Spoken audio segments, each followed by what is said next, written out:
নমস্কার বন্ধুরা, সবাই কেমন আছো? আশা করি ভালোই আছো। আমিও খুব ভালো আছি। আজকে আবারও একটা রেসিপি নিয়ে চলে এলাম তোমাদের সঙ্গে শেয়ার করব বলে।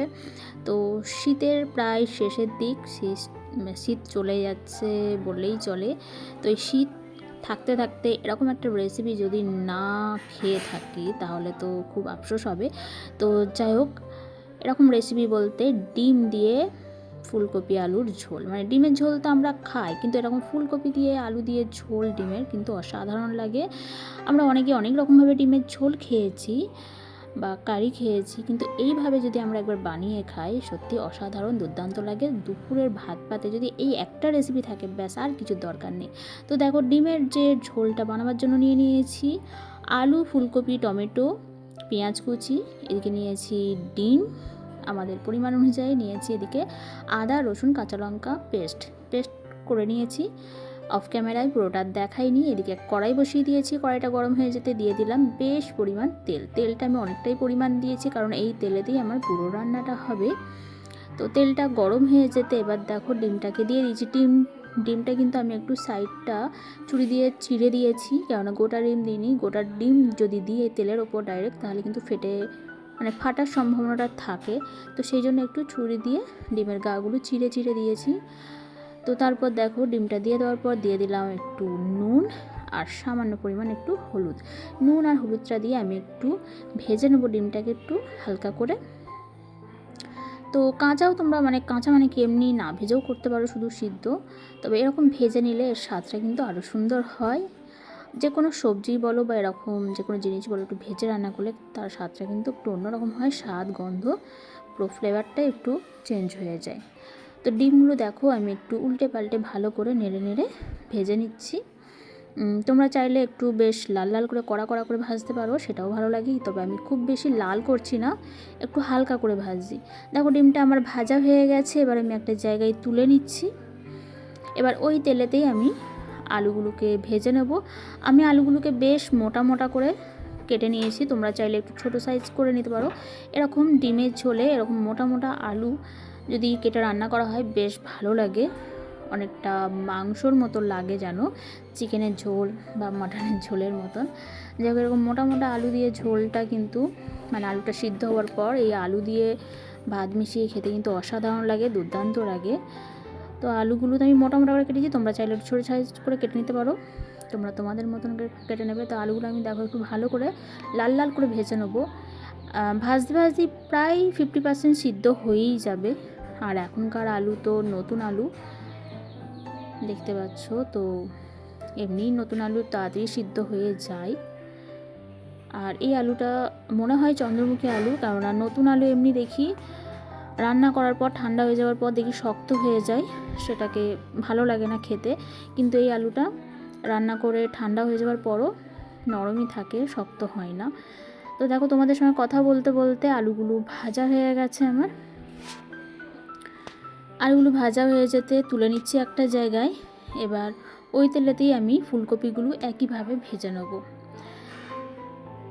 তো বড়দের প্রণাম আর ছোটদের বুক ভরা ভালোবাসা। আজকে আমার এই ভিডিওটা দেখার জন্য সকলকে অসংখ্য ধন্যবাদ, অনেক ভালোবাসা। আমার পুরনো বন্ধুরা তো আছোই, আমাকে সাপোর্ট করার জন্য, ভালোবাসা দেওয়ার জন্য। তোমাদের এত ভালোবাসার সাপোর্ট, আশীর্বাদই আমি আজ এত দূরে পৌঁছেছি। তোমাদেরকে অসংখ্য ধন্যবাদ, অনেক ভালোবাসা। এইভাবে পাশে থেকো, সাথে থেকো। আর যারা আমার চ্যানেলে প্রথমবার আজকে ভিজিট করেছো তোমাদেরকেও অসংখ্য ধন্যবাদ, অনেক ভালোবাসা, অভিনন্দন ও শুভেচ্ছা। তোমাদের সঙ্গে কথা বলতে দেখো ফুলকপিগুলো আমার বেশ লাল করে ভাজা হয়ে গেল।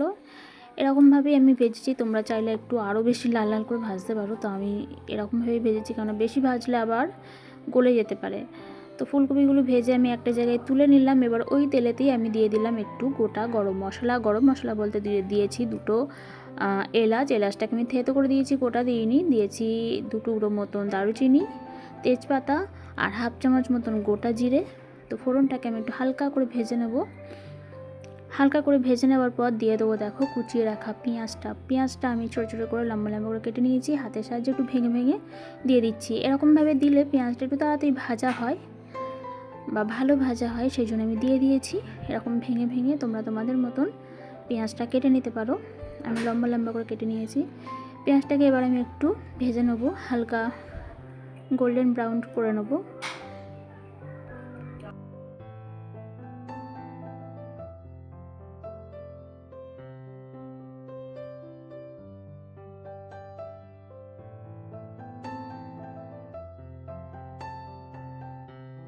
তো পেঁয়াজগুলো দেখো বেশ লাল লাল করে ভাজা হয়ে গেছে। এবার আমি দিয়ে দিলাম টমেটো। আমি একটা গোটা বড় টমেটো নিয়ে নিয়েছি, যদি ছোট টমেটো হয় দুটো নিয়ে নেবে। তো এটা টমেটোটা একটু বেশি করে দেওয়ার কারণ হচ্ছে ঝোলটা একটু টক মতন হলে বেশ ভালো লাগে। আর যেহেতু একটু বেশি মশলা দিয়ে রান্না হবে, অনেকটা চিকেনের ঝোলের মতন, তো সেই জন্য সব কিছু একটু বেশি বেশি দিচ্ছি। দিয়ে দিলাম টমেটোর ওপরে একটু নুনটা দিয়ে দেওয়ার কারণ হচ্ছে এই সময় যদি নুনটা দিয়ে দিই তাহলে টমেটোগুলো নরম হয়ে যায়, তাড়াতাড়ি গলে যাবে। আর টমেটোটা ভালো কষানো হলে তরকারির স্বাদটাও বেশ সুন্দর হবে। তো এবার আমি একটু ঢাকা চাপা দিয়ে রাখছি কয়েক সেকেন্ডের জন্য।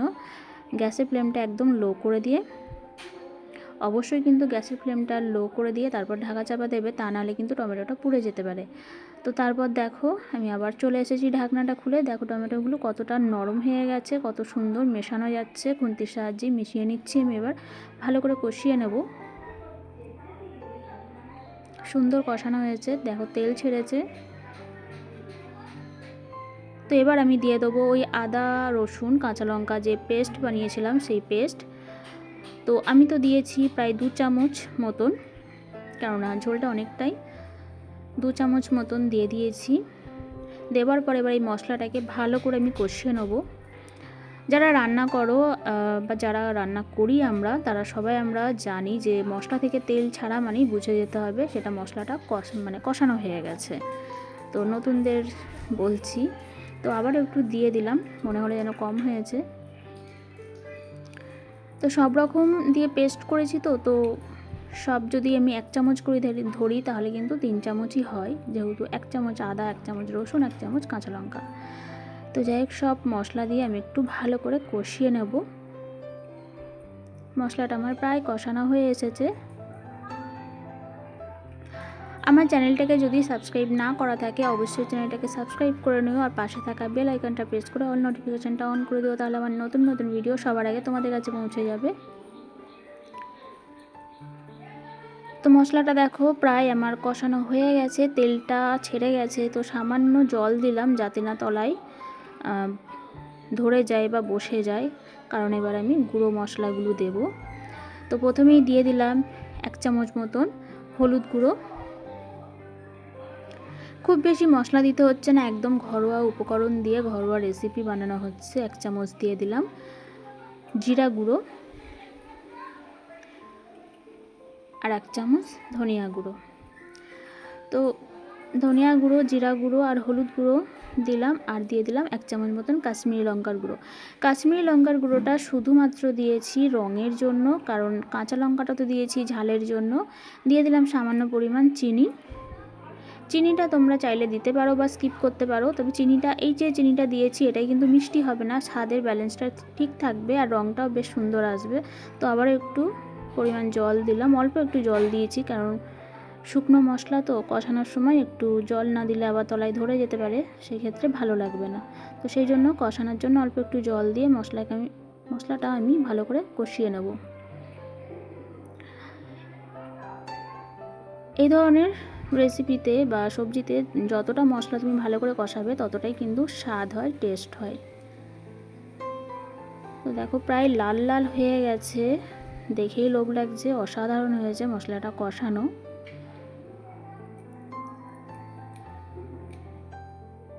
প্রায় তেল ছেড়ে দিয়েছে।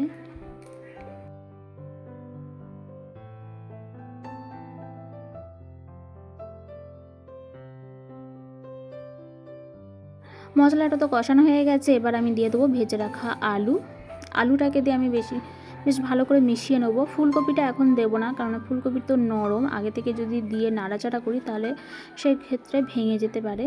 তো সেই জন্য ফুলকপি আমি এখন দেবো না, এখন আলুটা দিয়ে আমি ভালো করে কষিয়ে নেব।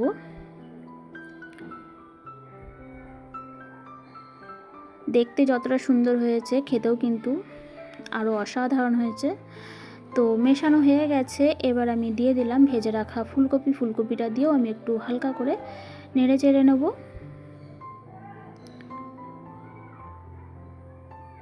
এবার আমি দিয়ে দিলাম পরিমাণ মতন জল। জলটাকে কিন্তু গরম করে নিয়েছি আমি।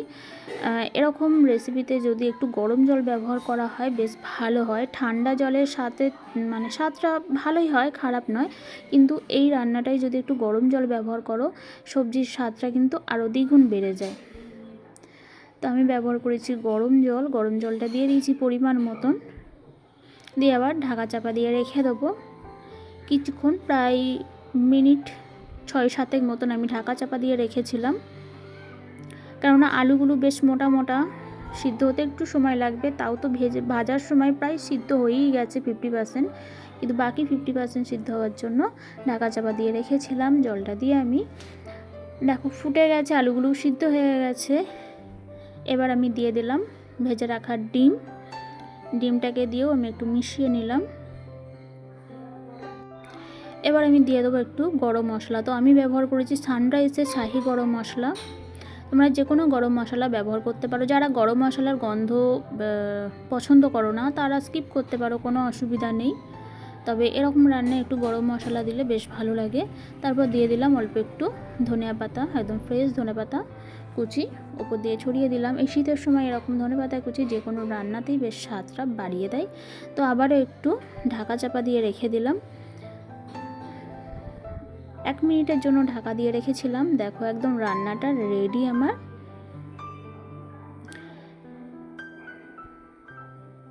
আলুগুলো একদম দেখো সিদ্ধ হয়ে গেছে, দুটুকরো হয়ে যাচ্ছে, একদম গলে গেছে, খুব সুন্দর। এবার আমি একটা জায়গায় তুলে নেব।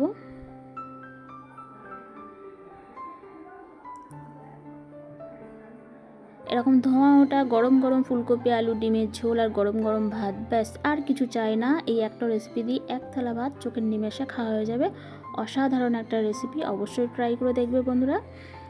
আর আজকের রেসিপিটা তো এতটুকুই। এতক্ষণ ধৈর্য সহকারে আমার সঙ্গে ভিডিওটা দেখার জন্য তোমাদের সকলকে অসংখ্য ধন্যবাদ। অনেক অনেক ভালোবাসা। এইভাবে পাশে থেকো, সাথে থেকো।